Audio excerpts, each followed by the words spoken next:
Sex trafficking in the pre-Civil War South.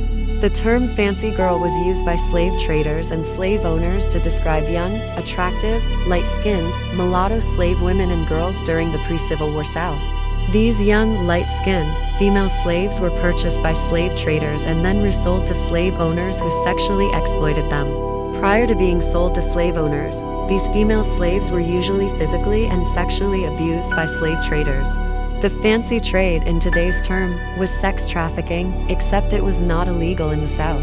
The fancy trade was a segment of the domestic slave trade that peaked from 1808 to 1865, which was the year the Civil War concluded.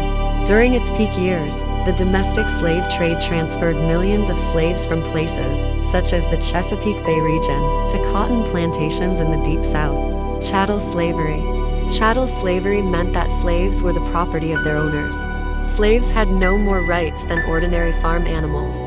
Slave owners could do as they pleased with their slaves without repercussions. A female slave could be beaten, raped, or killed by her owner. Southern slave laws offered slaves no protection of any kind.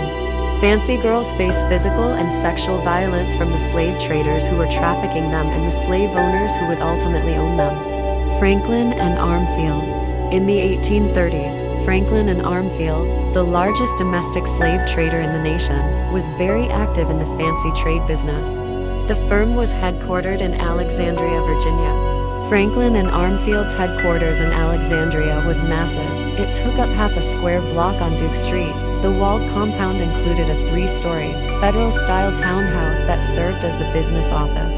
Separate housing and pens for male and female captives, kitchens, stables, a hospital, and a tailor shop in which enslaved women made clothing for captives to wear on their arrival in the Deep South. The Franklin and Armfield's compound was similar to a penitentiary, with the same apparatus of high walls and bolts and bars to secure the prisoners. Franklin and Armfield advertised in the Alexandria and Washington, D.C. newspapers for slaves as young as 8. The firm stated that they would pay the highest prices for slaves in the region. The Chesapeake Bay region had some of the largest slave breeding farms in the nation, specifically Richmond, Virginia, and the Maryland Eastern Shore. Slave breeding farms exported slaves to cotton plantations in the Deep South due to the growing global demand for cotton. Virginia and Maryland exported more slaves to the Deep South than any other states. Slave traders like Franklin and Armfield acted as middlemen between the breeding farms in Virginia and Maryland and the cotton plantations in the Deep South. Franklin and Armfield bought slaves for cash in the Chesapeake Bay region. They transported these slaves to New Orleans or Natchez, and they sold these slaves on credit at auctions to plantations. In the 1830s, the firm transported 1,000 to 1,500 slaves from the Chesapeake Bay region to New Orleans and Natchez each year. The majority of the slaves Franklin and Armfield sold would work for the rest of their lives on cotton plantations in the Deep South.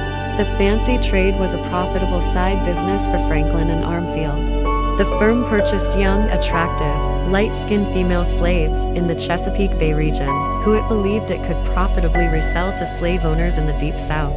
Fancy girls were sold to slave owners for the purpose of sexual exploitation. However, Franklin and Armfield had a reputation for sexually exploiting these women as well. The firm owners, Isaac Franklin and John Armfield, purchased young light-skinned female slaves for their own sexual gratification. The firm's owners referred to themselves as one-eyed men, a euphemism for their penises. Fancy girls. Fancy girls were generally the product of a sexual relationship, forced or otherwise, between a black, female slave and her white owner, the white friends and family of the owner, or the white overseer. In 1662, Virginia enacted the enactment of hereditary slavery law, which made any child who was born of a slave mother a slave for life. This would apply even if the child appeared to be white.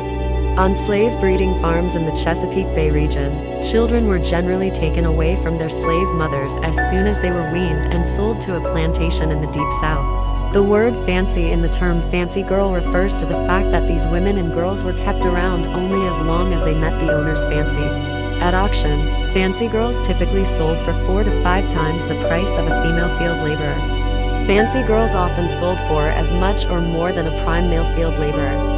In 1705, the Virginia slave codes allowed slave owners to do as they pleased with their slaves, even if it resulted in the death of a slave, without any repercussions. For instance, slave owners were free to rape their female slaves without legal consequences.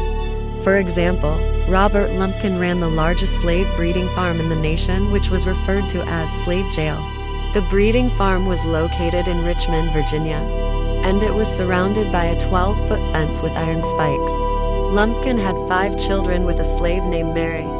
Mary was born in 1832, the possible biracial child of an enslaved woman and her owner. She was sold as a young girl and purchased by Robert Lumpkin, a man who was 27 years older than her and known for being violent. She was forced to bear his children, having the first of their 5 children when she was only 13 years old. Another example, Thomas Jefferson is the founding father who is most associated with the phrase in the Declaration of Independence, "All men are created equal."